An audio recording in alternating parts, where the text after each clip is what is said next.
I haven't been able to make her into the same kind of gamer that I am. I could get her to play Settlers. But that's about it. I'm like trying to tell her how Last Night on Earth is really awesome, and it's and Dominion is great, and I'm like, come on, it'll be really fun. And she just doesn't get it. But she loves word games, so we play the shit out of bananagrams. And we actually, my friend Boyan developed a bananagrams variant called Bananas Foster, and the way that this game works is it's what it sounds like. You pick up the you play with your offhand. So I'm left-handed, so I play with my right hand. Every time you make anyone else in the game peel, you have to take a drink of your non-alcoholic beverage, because drinking games are irresponsible, adults of legal drinking age. And what happens when you're doing this, merely because you're playing with your offhand, is that your letters begin to look, well, wavy. And it sort of evens out bananagrams. It's a great equalizer. And I actually lost a game that it looked like I was winning, because as it turns out, a part of my board went like this. And when we stacked it all back up, I had like 7 illegal words that were all together. And I was like, but it's totally fine. Goddamn flexers.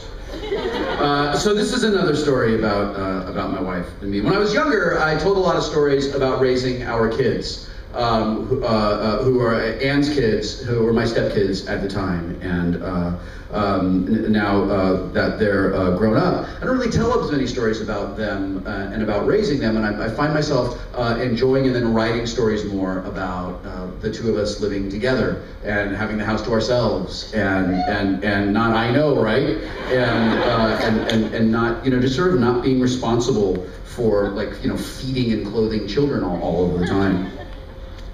Because what I don't miss is, like, when's the dinner I'm gonna complain about gonna be ready? This is after the kids moved out and we have the place to ourselves, and we had gone out to dinner, and when this happened about a year ago. It's called In Which Highlights for Children is Discussed at Great Length. On the way home from dinner, I asked Anne, do you remember Highlights for Children? Of course I do, she said. I remember how I hated going to the doctor when I was a kid until I started reading Highlights in the waiting room. Turn right at this intersection, I said, and Trader Joe's will be on the left in a block. Who has a Trader Joe's where they live? Okay, so Trader Joe's is awesome, right? It is like super, I love Trader Joe's. And honestly, and the Trader Joe's cookbook, super great too. It's like Trader Joe's is gonna be your prep kitchen, and you can trick people into thinking you know how to cook by putting these things together and following a chart. But I wonder who that guy is that works for Trader Joe's, where his job is sort of go around and find where the Trader Joe's are gonna be. And he goes out and he scouts locations, and he finds like unique buildings and areas full of people who want to shop there, and he's going down the list and he's saying, this is great, this is perfect, I love, oh, no, the parking lot is way too big and convenient for that to be a Trader Joe's. No, sorry. We want people to come into our store angry, sweating, and late. So turn right at this intersection, I said, and Trader Joe's will be on the left in a block. She turned right, and I realized that Trader Joe's was actually on the left. Oh, my bad, it's actually back there. We drove under the freeway to a place where we could make a U-turn, and I said, did anyone ever read Highlights in some place that wasn't the doctor's or dentist's office? The library at my school had a subscription, she said, so we'd read it there. We got to the next intersection. It featured a really big no U-turns sign. Wow, this quick stop into Trader Joe's is turning into quite the adventure, I said, as we waited at the red light. We were quiet for a second. I said, I bet seeing Highlights in someone else's house would have been like seeing your teacher at the grocery store, Like, it's familiar, but it's so out of context, you don't really know what to do, and you don't try real hard not to make eye contact, and then you just want to leave and not be there anymore. The light turned green, and we made a left onto a dark industrial street. You know what I always hated about Highlights? Anne asked. Some idiot kid had always circled the hidden pictures. Seriously, I said, fuck that kid. That kid's a dick. She looked at me, And what kind of parent gives their kid a pen to draw all over a magazine that's obviously intended for more than one child to read? Asshole parents, I said. It's called Highlights for Children, jerk, not highlights for your children.